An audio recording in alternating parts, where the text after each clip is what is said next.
SM Store, amanah dalam muamalah.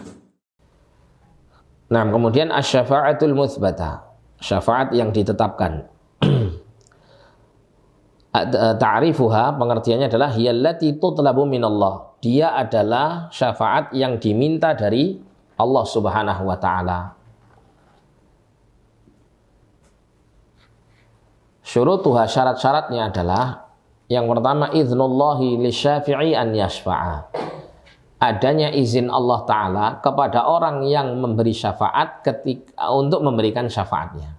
Adanya izin Allah Ta'ala bagi syafi', bagi pemberi syafaat untuk memberikan syafaatnya.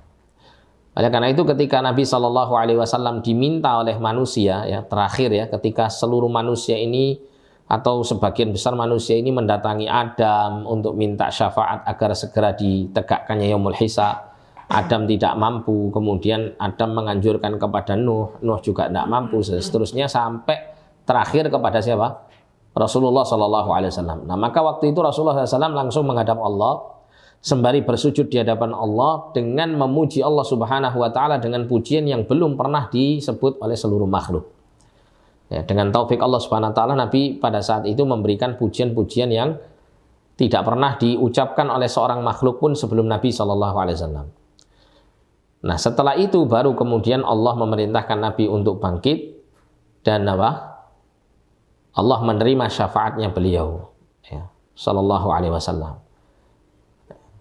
Nah, ini menunjukkan bahwasanya pemberian syafaat itu tetap apa? Terikat dengan izin Allah. Tidak bisa tiba-tiba seorang pemberi syafaat itu langsung memberikan syafaatnya atau memberikan kemanfaatan melalui syafaatnya kepada yang lain. Itu tidak bisa kalau belum mendapat izin dari Allah Subhanahu wa taala.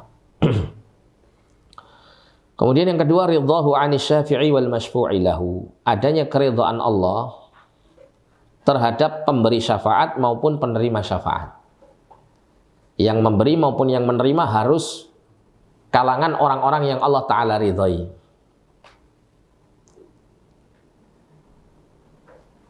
Kalau tidak termasuk kalangan orang yang diridhai oleh Allah, maka tidak akan memperoleh syafaat ini.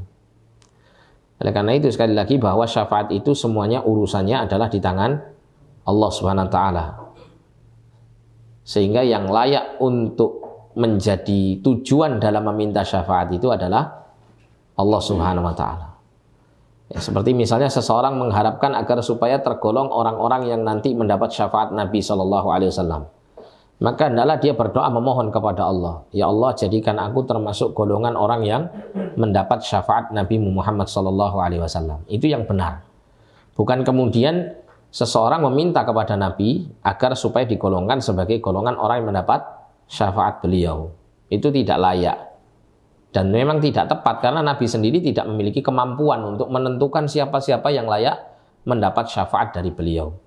Dan beliau juga tidak memiliki kemandirian untuk memberikan syafaat kepada siapapun yang beliau inginkan sebelum mendapat izin dari Allah Subhanahu wa taala.